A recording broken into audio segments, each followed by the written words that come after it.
Today is going to be kind of like the last day of testing out and riding the Burton Step On bindings. I've been riding a lot of the ruler version. This is the ruler Step On. And so far they've been good. Easy to get into, of course, easy to get out of. I'm going to show some riding shots, going to kind of talk through it at the end. And thanks for watching.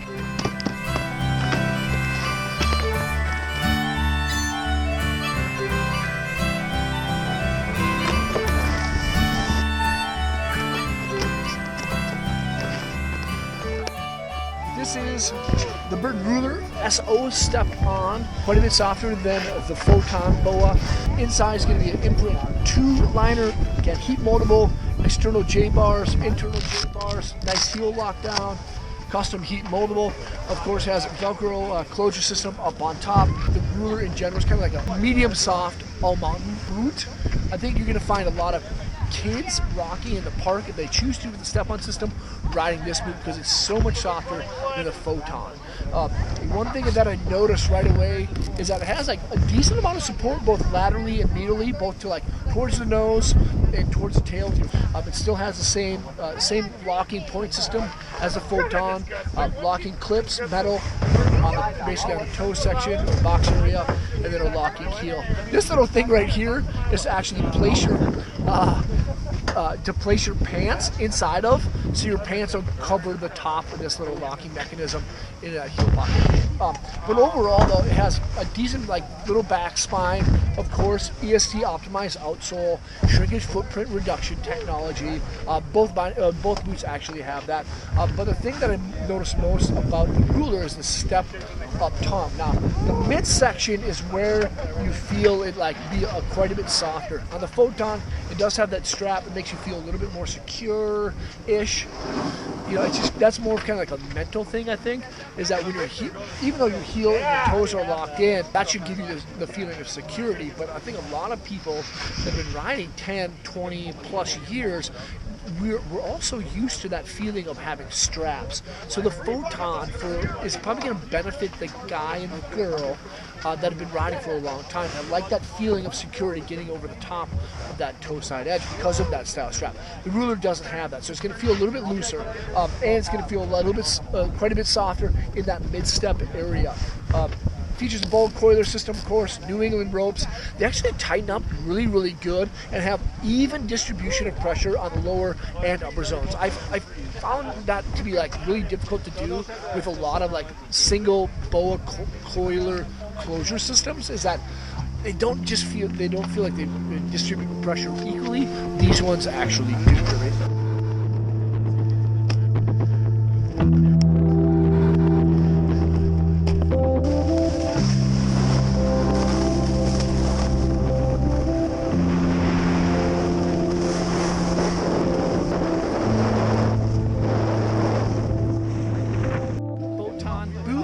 Has an imprint 3-liner overall.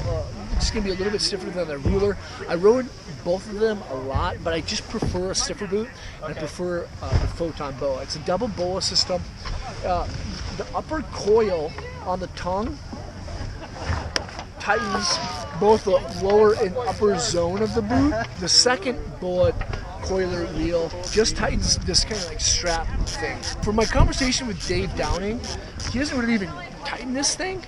It just kind of gives you that more kind of like secure style feel when you're in the binding without it actually giving you more of a secure style fit. The binding is secure, of course, by these metal hooks on the toes, and then of course in that heel lock area.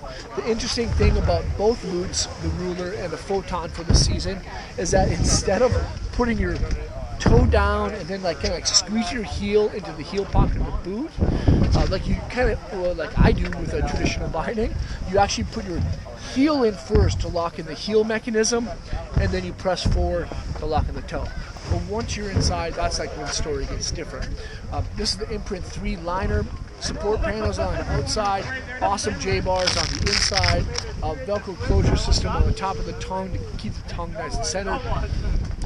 Heat moldable. This is an awesome liner that you can find in a lot of top-end boots from Burton. When you're locked in, your foot kind of moves inside the boot more than a traditional binding. Whereas more of a traditional binding, like even when your bindings are strapped in, your boot and your foot kind of move as a whole together, whereas in the step-on system, from what I've found, is like those pins locked down on the toes, heels locked in the heel cup, like your foot moves around just a little bit on the inside. Not a lot, like not a lot where you feel uncomfortable. There's like hardly any heel lift. You know, Burton always, for me, I guess, does a really great job with like the heel pocket of their boots. I don't get very much heel lift with Burton boots, but there is just like a little bit of play inside of the boot. So that's like the biggest difference that I've found rocking the step-on system over traditional bindings, is that your boot stays in place, your foot moves around a little bit on the inside of the liner, instead of your boot kind of moving around inside of the straps.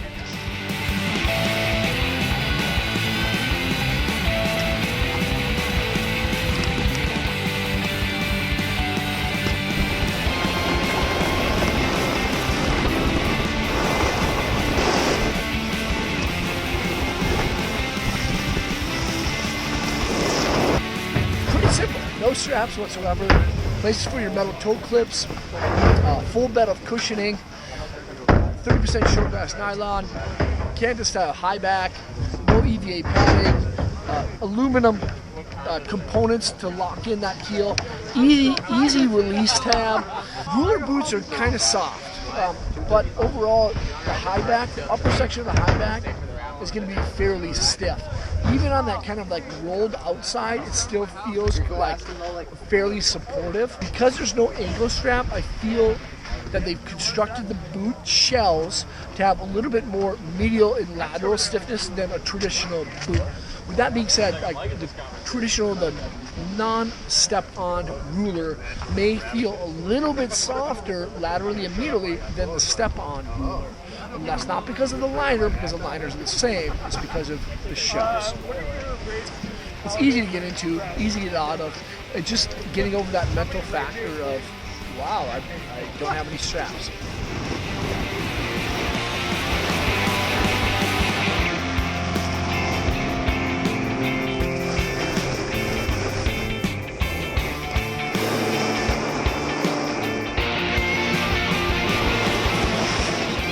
In conclusion, I think the step-on binding is going to do well across a lot of different categories, but it's going to take a long time for people to like engage in the concept.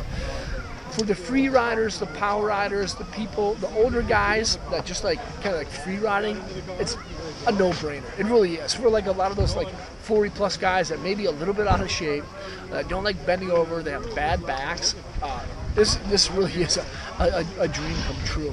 The interesting part about how they feel and ride, that I can't stress this enough, is that the boot, when it's locked into the base plate, is really locked in. You have the pin points near the toes, and of course the heel lock. So getting over the fact that your foot's going to kind of move around a little bit inside of your boot is like a big thing. Whereas we've kind of become accustomed to our boot kind of shifting around inside of our straps. That's like the biggest thing that you have to get over. Leading over the toe side edge is simple, and the Photon with that extra like mid-step boa strap feels really, really good. The ruler seems a little bit softer over the top. You just got to kind of get used to that.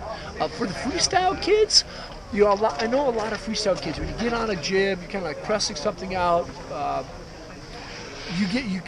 Sometimes you rock your straps a little bit loose, sometimes you rock your boots a little bit loose, so your boot can move inside of the straps. That's not going to be a fact. That's not going to be a thing for the ruler.